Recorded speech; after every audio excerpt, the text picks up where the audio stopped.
Today, we're here to talk about how we can be more efficient with a lot less effort, because I am lazy and tired. And so how can we make what we do really, really, really useful? I'm so glad Ruth has her lunch. Welcome everybody. Just so you know, if you hear weird things, I'm not also typing to you.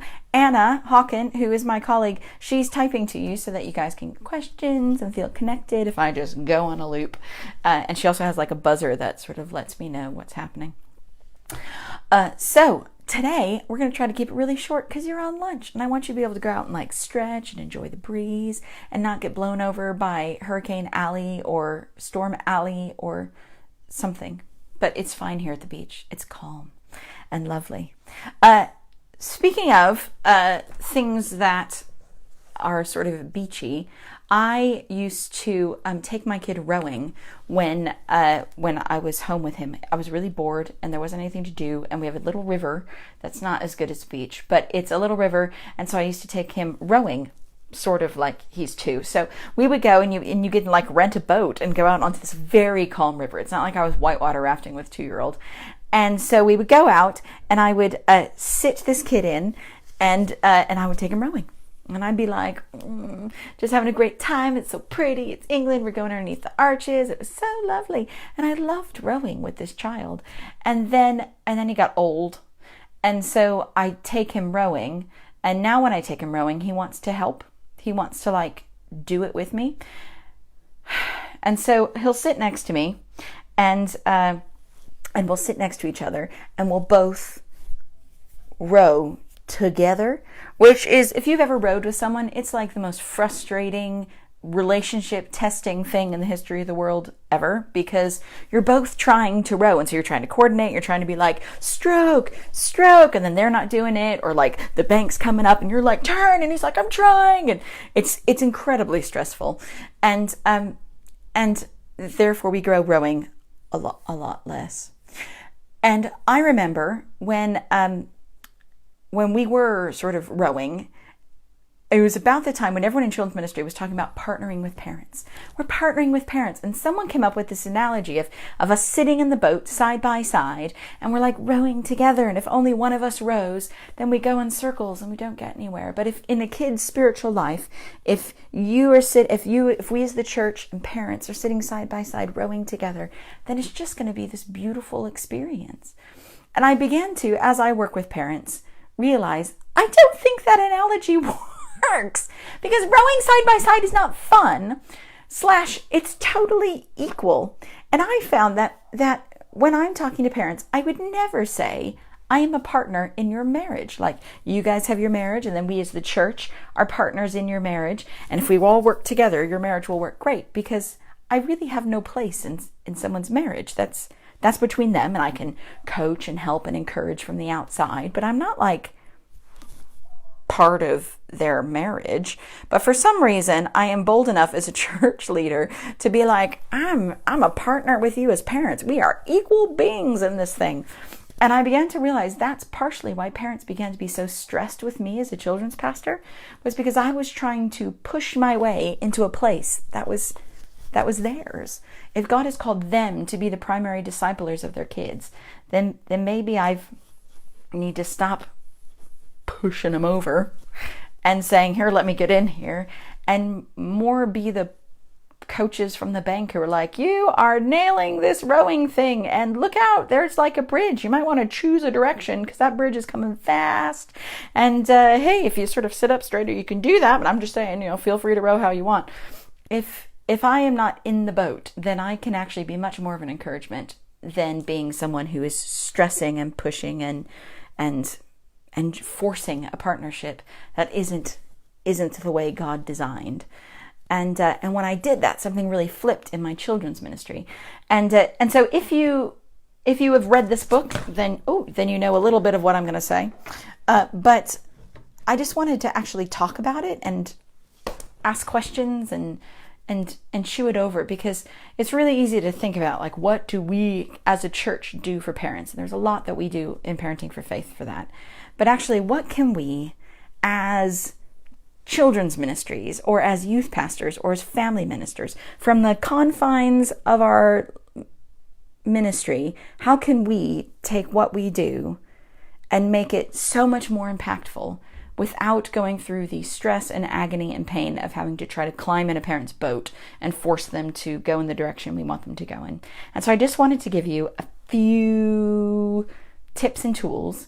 And as we go along, if you have tried stuff and tell us about it, or if you have tried something and it didn't quite work, let me know, because we want to sort of workshop this and go through it together. So I just wanted to sort of give you a few starters for from this only the scope of your children's ministry. What can you start with? And one of the things that I really began to realize was how little I listened to parents, like really listened to parents. I realized how often I would listen to parents from self-interest, like, what do you want to do so I can get out of you what I need so I can do the thing that I want to do. And I began to be very challenged by how much am I actually sitting and listening to where parents are and what they're struggling with and what their agenda for their kids are. And a big thing came out in curriculum.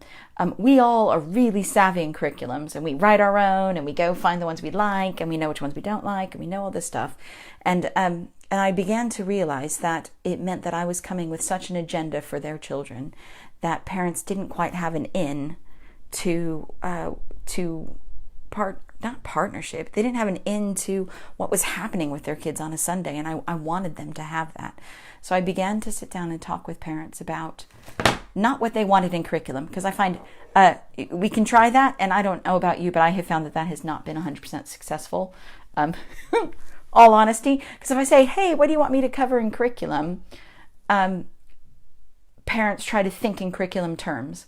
But if I say, hey, I've got 15 hours with your kids this term, and I want to serve you in that. So talk to me about what your kid is loving right now. Talk to me about the thing your kid is asking questions about. Talk to me about what's going on in your lives that actually you feel like they could really use some actual teaching on it. I'll figure out how to turn it into a curriculum and how many weeks and stuff like that. That's my job. But first, talk to me about your kid. You're the expert in your kids, and I really want to know what you think would be useful to them. And when I positioned my heart like that, I began to get some really interesting stuff out. And it surprised me, because I thought it would mean that I would have to give over my whole curriculum to this. Look at the sacrifice I'm making. But actually, it wasn't that bad. It meant that I ended up giving over 4 or 5 sessions that really came directly from the parents, and the rest of it, I just began to be able to tweak my program. If parents were saying they're really struggling with prayer, that doesn't necessarily mean I had to do 12 weeks on prayer, but it did mean that maybe I needed to give a bit more attention to it in the practical bits of it. And we began this dialogue that meant that I could really help. Does that make sense? So I would suggest you start talking to your parents, asking them questions, and you don't have to get them together. That's the other thing. There's so many times where I'm like, oh man, one more night that I have to twist their arms to get them to. You can do it individually. You can do it through, I think Anna, didn't you do a monthly? Now I'm asking, Anna's now going to type. Oh, thanks, Joe. That's very kind. I'm glad you're here. Anna, you did. Anna's now going to type to you the answer. Used to do it. Was it a monthly email prayer thingy? I'm going to speak for you, and then you can correct it. I think Anna did a monthly prayer thingy where she just committed to having a team of people praying for parents, but then she would ask, is there anything that you want us to pray for in the life of your child? And that introduced a really interesting dialogue of parents being able to bring to the children's pastor. It was weekly? It was weekly. Wow. Okay, so she did it weekly. And which meant that she had this weekly dialogue with parents of what's going on in their kids' lives and what they can pray for, and they felt partnered with. And it was a really great idea, seemingly very simple from the outside. I don't know. Did it take an enormous amount of work, Anna? I'm now looking at the comments to see what Anna says. Did it? Yes, you had to have a team. Okay, well, tell us about that. Lunch with everybody. Come on, it's informal. So like, oh, hi, JJ and Annie. Yes, you had to have a team. I can imagine it was a huge amount of work, but she had 150 parents. And yet to connect that number of parents to the children's pastor and have that flow going on. Oh, lots of prayer time. Yeah, I can imagine. But for her, that's what worked for her. That was the key, the doorway into her parents was through prayer. And you will have something different. Your church family will be different than everybody else's. And only you really will know how to position those parents to feed back in a way that's really helpful. But creating that is really useful. Oh, Lauren says, we used to ask parents for prayer requests weekly, but one age group at a time. Ooh, that's a good idea. See, you guys are geniuses. Anna says, we asked parents to share when kids came in the group, and we prayed for them. It was a huge amount of something, just far more manageable. This is why I love these lunches, because essentially everyone's wise and we figure it out together. But for them, the prayer worked. For me, I just didn't have the resources to do the prayer, but I could sort of send around emails, and I sort of worked my way around parents until they started becoming addicted to talking to me, and then I was beating them off with a stick, and it was great. Another thing that I find we do is we accidentally communicate differently. Ooh, I was going to make you little slides. Yeah, you do get an insight into things that you never get otherwise. I think there's something about the vulnerability of prayer that people are willing to talk about. Right, so hi Laura. The first one to say was don't partner. I was going to make slides, but I'm just not that person. So the first thing is don't partner with parents. Cheer them on from the outside.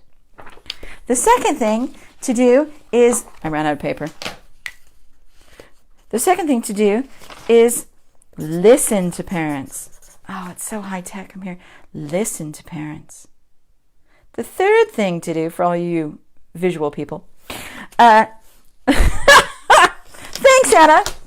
The third thing to do is to facilitate conversation. Because I think what I found is that what I was doing was taking what I knew and trying to shove it into parents' brains by educating them. So I was like, right, this is what I'm doing in my kids' ministry. This is what you need to do at home. So read the letter and do the homework, folks. And it was very forceful, but it also meant that I was telling them over and over and over again, I don't trust you to figure this out for yourselves. So I'm going to do all the thinking for you. And I need you to not think for yourselves, but do what I'm telling you to do. And I didn't realize how insecure making that was making parents feel. I was like, look, I'm doing all the work for you. This is so easy, parents, just do it. And in essence, I was telling them, I don't trust you with your own kids, so I'm going to do this for you. And when I began to move away from trying to get parents on board with my program, I began to see that the best thing I can do for kids is facilitate a parent's conversation with a child about everything, and the program that I'm running can be one. And so rather than send kids home with a letter that says this is what to do, I began to try to give parents an opening for how to have a good conversation with their kids. Because parents want to. They come out and they go, what did you do in kids group? And the kids say, made a slingshot. And they go, great. That wasn't really useful.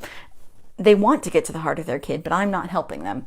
And so instead I began to give parents on a whiteboard outside the kids ministry or in a letter, I began to give them a question to ask your kid that was really, really useful to crack their kid.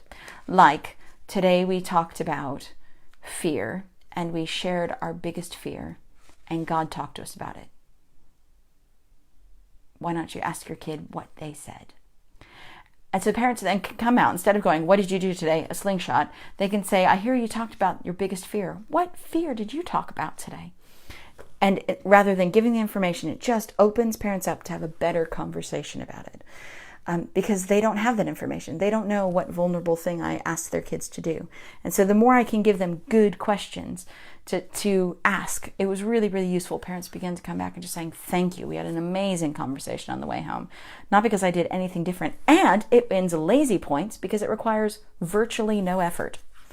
Because I don't even have to do it before my session. Sometimes, you know how the session goes weird. And so sometimes I would just do the session, and then I would, as it was going out, I'd say, hey, this is what we did today. It was really interesting. Marcus has a question. I'm trying to open it up. It says, very interesting. So you'd say letters home aren't perhaps the best way to facilitate conversations. It says, see more. Yeah, and I can only see the beginning. I can't open up his conversation.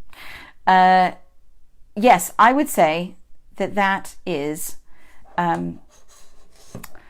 I find they don't read them, although you are the expert in your own church. So for some reason they are all about reading letters, I'd say go for it.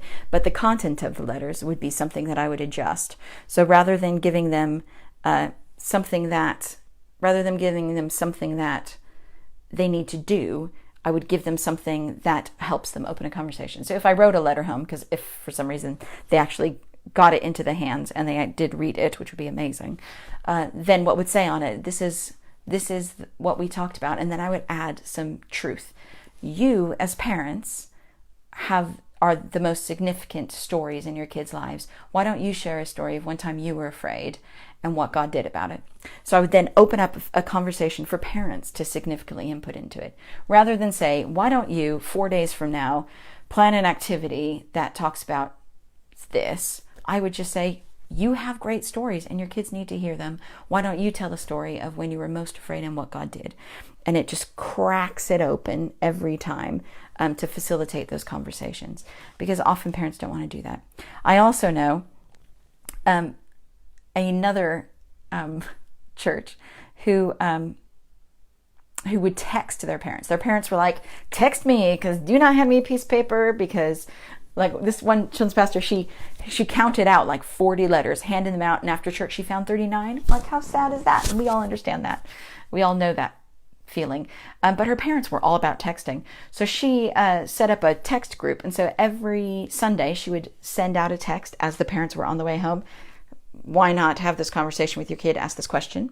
And then on Wednesday, she would then send hey, don't forget you're a powerful influencer of your kids, and they could really use a window into your life about fear or struggles or friends or something like that. And her families became really on it, because then they not only started thinking about what was happening in the kids' ministry, but they also started asking her to do things from the Sunday morning sermons.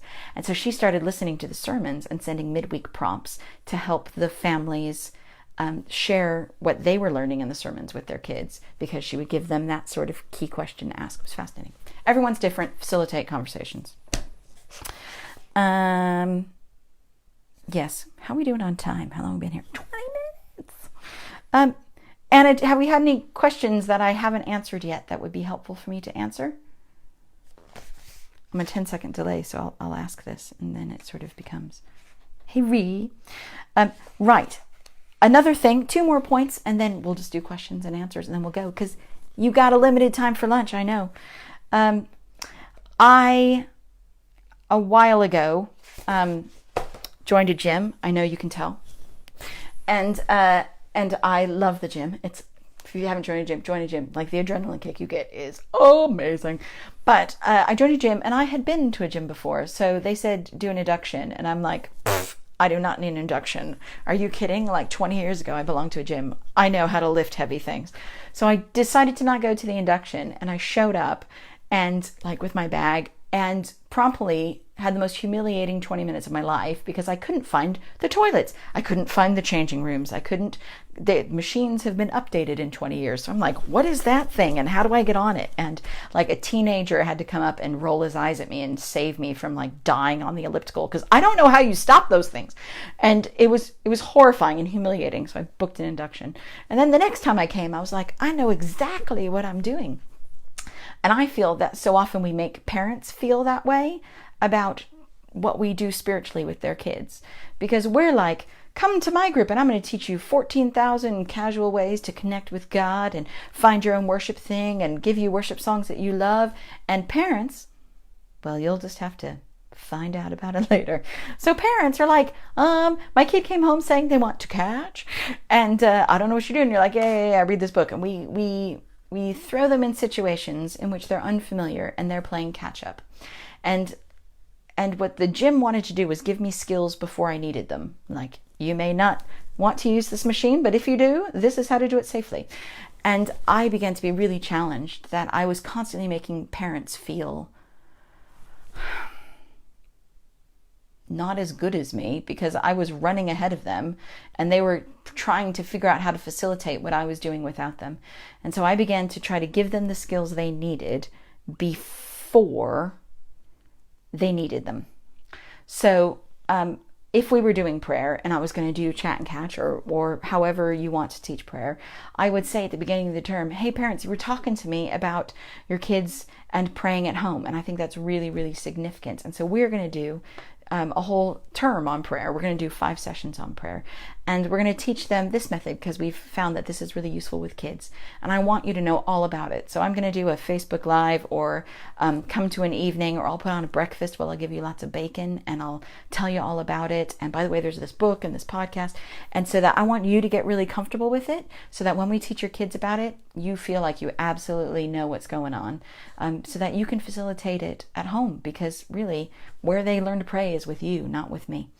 And so when I began to do that, I began to realize that when I'm talking about this couple of weeks we're doing healing, and some of these parents had huge questions about it theologically, and their parents had died from cancer, and some of them had MS and not healed yet, and they're still wrestling with that. So to say, I'm going to talk about this with your kids, good luck, was not useful. But if I said, we're going to talk about healing, and I know that brings up loads of stuff, and so I'm bringing in the senior leader, me, and somebody else who specializes in this, and we're going to answer every question that you could possibly want. Write in your questions, we'll answer them, because I want you to feel totally comfortable in this, so that as we teach it, it's something that you're leading in and you're talking about. Giving them those skills is really, really useful. However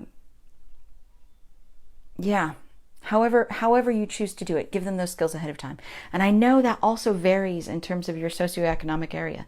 When we were working in a place that has a sort of estate families, they access information differently. So rather than saying, come to an evening course, we began to sort of drip feed it and place someone outside who could then be like, oh yeah, we're talking about prayer this term. Have you ever done that? And we stationed a grandpa outside to answer questions on the day as it was coming. So they drop off their kids and they'd be like, hey, did you hear we're doing this? And oh yeah, it's really difficult. No, why don't we have a chat about it? And we began to facilitate it there, because that's the only place we can get on board with parents. So however you do it, give parents the heads up, skills they need.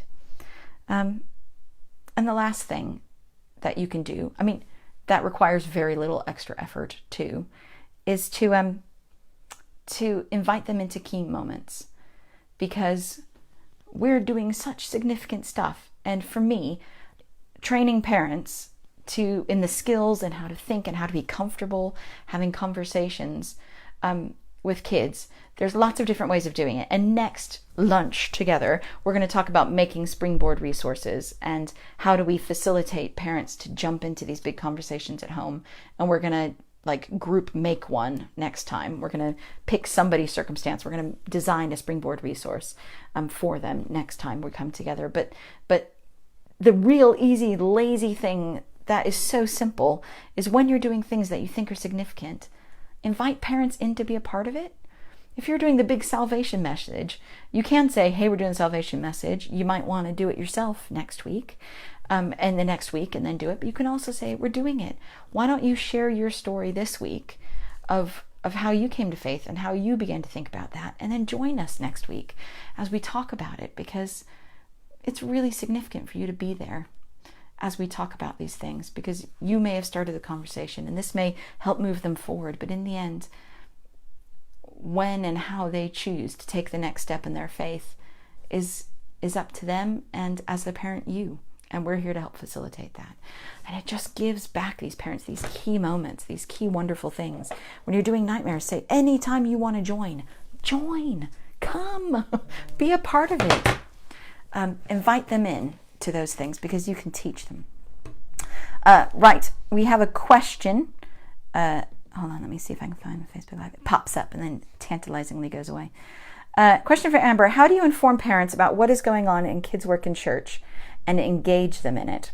Really good question. I tend to, well, everybody does it differently. I think it really depends on your parents and how they like information. Some parents are real sort of, I'm trying to think. I've never answered this question before. Right. I would suggest you have personalities of parents, and therefore it's helpful to hit in many different ways. So you have the technology parents who will never touch a piece of paper. You have the parents who don't think that far ahead. So if I give them that much of a heads up, it doesn't really matter. And then you have the sort of like planning parents who need it ages ahead. And so I would suggest you sort of look at the different types of parents you have and trust that there is no one way that's going to work. So I suggest you hit multiple things at once.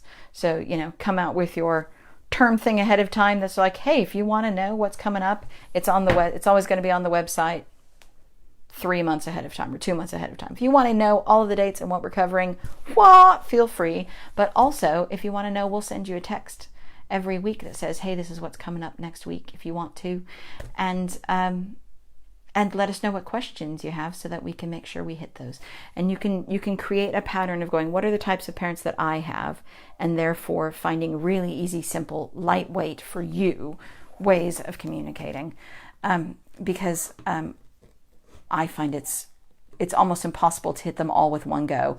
And now this is just me, but I am so naturally not one. I only have a few hours to work, for a church. And so I don't want to spend huge numbers of it making beautiful communication if it's not the best thing ever. And so it's finding out for me the sort of, what is their pain point? What is the thing that they really want to know versus what is the things that I want them to know? And I make sure I give them what they want to know and then a little bit of what I want to know rather than the verse. When I was doing unsuccessful communication, it was when I was giving them everything that I wanted them to know and not really giving them what they needed. So I was like, these are all the things that we're going to do. This is the vision for this term. This is everything that's going on in me. And I had so many parents who were like, genuinely, they don't care about all of that. What they want to know is what I'm going to do with their kid and are they going to be caught out? And so I just began to refine my communication between that. Does that answer your question? You can say no. I'm really up for you saying no, not at all, that you skirted it. And I'm embarrassed to have heard that answer. Am I okay? Am I still alive? Yeah. Good. I'm glad. Oh, Anna says, right, I was about to say, that's all I have for you today. But if you haven't seen it, we released a podcast. Yay! It's been in the work for like 7 months or something like that. That's probably not true. That's probably an exaggeration. But it is a weekly podcast for parents that has sort of encouragements and me whispering in your ear, you're doing great, I believe in you, and little ideas that what it is. And it comes out every week. You can get it on iTunes and SoundCloud and all sorts of places. And Anna will maybe put the link on it, but it's really helpful. If you have parents who are like, I'd really like to jump in and do something, that might be your first step, is to just jump into the podcast. There's 3 episodes up. The next one's coming out next week, and it will just be weekly. It will come out, and it's just a tool to resource parents. So that is super exciting. Yeah, and it gets goofy because it's just me in a room. Sometimes my kid sits in as my audience, but what else?